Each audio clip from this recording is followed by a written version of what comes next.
Hey guys, tonight we're diving into the reverse hourglass. Forget everything Hollywood told you. This isn't about some shiny magical trinket that grants wishes.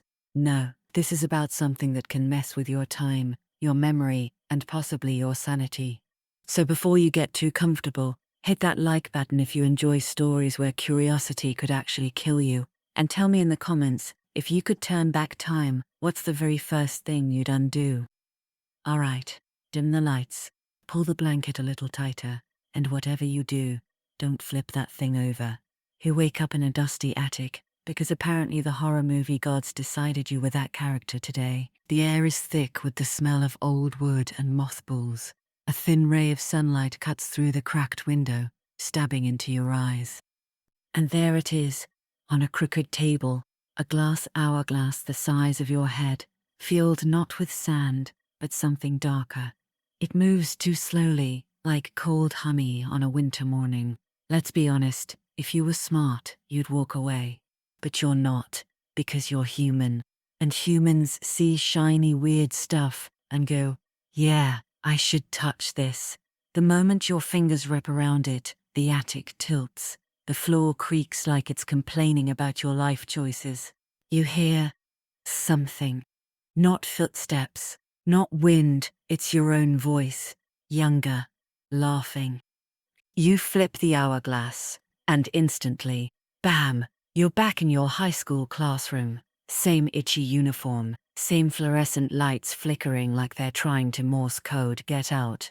Your phone's gone, because it's 2009, and all you've got is a knockoff MP3 player with exactly 4 songs.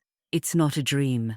The sweat dripping down your back is real. The smell of overcooked cafeteria noodles is painfully real.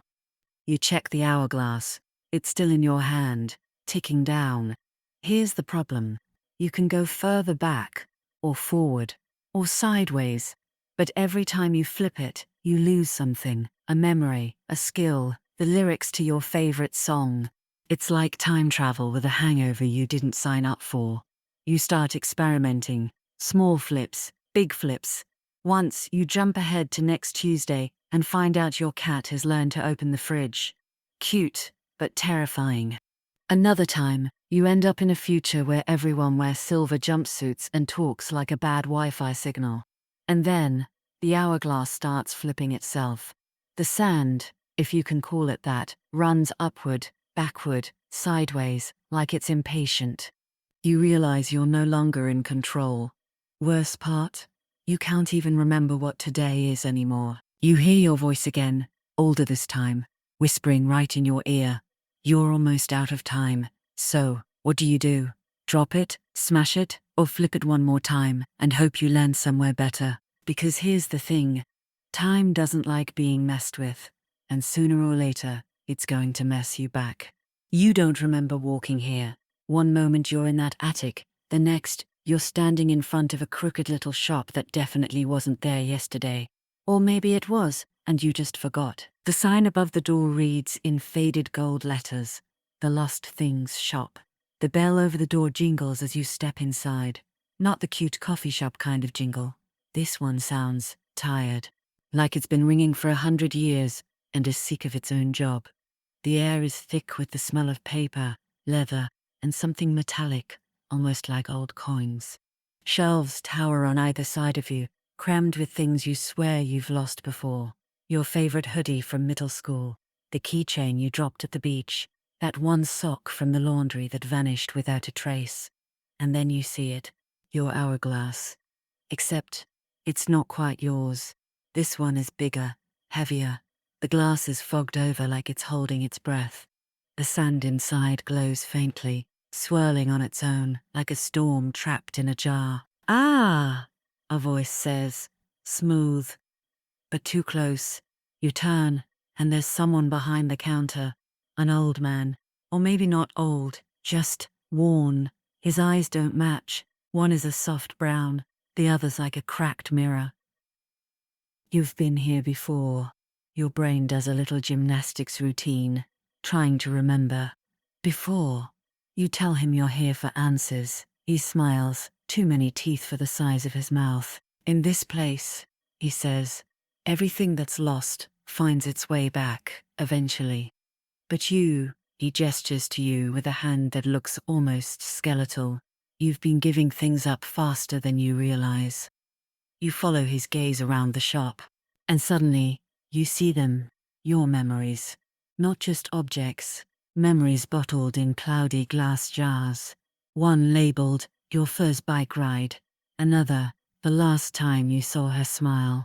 Each jar pulses softly, like a heartbeat. The old man leans in. You want your time back?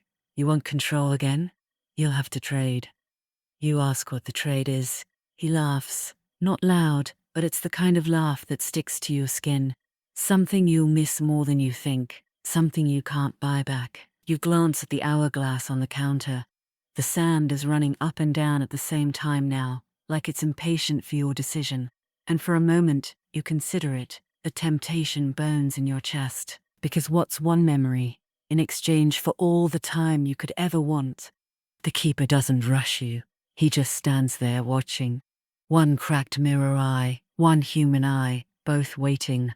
You want time, he says, but you think you can keep everything else. That's not how this works. You try to stall. You joke, what if I trade you my Netflix password instead? But he doesn't laugh. He doesn't even twitch. Instead, he lifts one finger and points at the shelf behind you. You turn, and your stomach lurches. Jars, dozens of them, each one glowing faintly, labeled in spidery handwriting. The taste of your mother's cooking, the warmth of your first hug, the sound of your own laughter. Pick one, he says. Your mouth goes dry. You want to walk out, slam the door, forget you ever came here. But you can feel the reverse hourglass in your hand, warm, heavy, thrumming with possibility. You think of the moments you could fix, the mistakes you could erase. Your hand lifts on its own. It stops in front of a jar labeled her face. You don't even remember who she is. The keeper smiles. A fine choice. His hand brushes your temple. The shop tilts. A sharp, cold ache blooms in your chest. You gasp. And for a second, you forget why you're even here. Then you look down and realize you're clutching the hourglass, and you remember enough to know it was worth it. For now, the street outside feels wrong. The air tastes metallic, like old coins. You try to recall the person whose face you just traded away and hit nothing but a blank wall in your mind. You flip the hourglass, the world shudders. Shadows stretch backwards. A dropped coffee cup leaps back into a stranger's hand. Clouds rewind into shapes they held minutes ago. It works. You laugh. A short, shaky sound. And flip it again. Days pass, or maybe hours. Time blurs when you can bend it. You stop missing buses. You never burn your toast. You dodge every bad conversation before it starts. But the holes in your memory spread like rot. A song you once loved plays in a cafe. You can't remember the lyrics. A street you've walked 100 times feels unfamiliar. And people you don't know keep waving at you, smiling like your old friends. One of them even hugs you. You stand there, frozen, because you don't know their name. The hourglass stays warm in your palm, whispering promises, and you start to wonder if maybe, just maybe, you've used it before. One night, you decide you've gone too far. You want your memories back. You return to the lost things shop. The bell over the door groans like it's dying. The keeper looks up from behind the counter and smiles. Ah, he says softly. Back again. Your throat tightens. What do you mean, again? He gestures to the far wall. You turn, and your breath leaves you. Shelves stretch from floor to ceiling, each one lined with hourglasses identical to yours, each one labeled with your name, each one empty. You've been here many times, the keeper says, each time certain you could cheat the cost, each time willing to pay more than you realized. A slow horror blooms in your stomach. You ask him how many trades you've made. He tilts his head, that cracked mirror eye catching the dim light, enough to forget the first one. And then, almost kindly, he pushes your hourglass across the counter toward you. Shall we start over?